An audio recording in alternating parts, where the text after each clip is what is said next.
आगे मई गया के हमरा मोदा होई दिले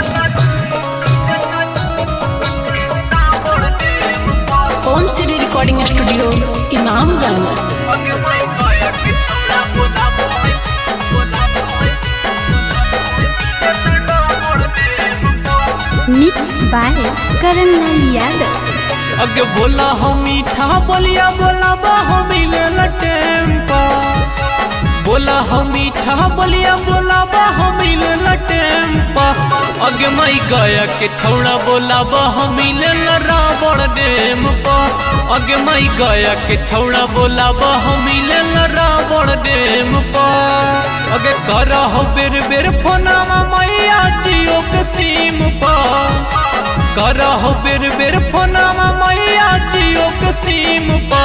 अग मई डोभी के छौड़ा बोलाबो है मिले रावण डेम पा अग मई गया के छौड़ा बोलाबो है मिले रावण डेम पा आगे मई गया के हमरा मोदा होई आगे मई गया के हमरा मोदा होई आगे मई गया के हमरा मोदा होई अग कर दे ही हम बलाओ कयो करो हो फोन मांगे अगे हमारा कहा हो मैया रोज बाबू सोना मांगे अग कर दे ही हम बलाओ कयो करो हो फोन मांगे अगे हमारा कहा हो मैया रोज बाबू सोना मांगे कहा हूँ कि मरही हम तोरे फरे मापा कहा हूँ कि मरही हम तोरे फरे मापा अग मई गया के छौड़ा बोलाबो हम मिले रावण डेम पा अग मई गया के छौड़ा बोलाबो हम मिले रावण डेम पा आगे मई गया के हमरा मोदा होई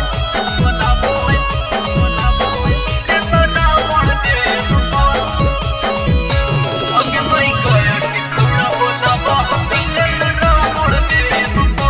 आगे मई गया के हमरा मोदा होई अग पड़ल हो पीछा हमार गड़ैले हो ना जा केतनो डाटो ही हो कयो लागो है नहीं डार अग पड़ल हो पीछा हमार गड़ैले हो ना जा केतनो डाटो ही हो कयो लागो है नहीं डार हमारा शक होबा हो लालू करण के टीम पा हमारा शक होबा हो रिंटू पप्पू के टीम पा अग मई गया के छौड़ा बोलाबो हम मिले रावण डेम पा अग मई गया के छौड़ा बोलाबो हम मिले रावण डेम पा।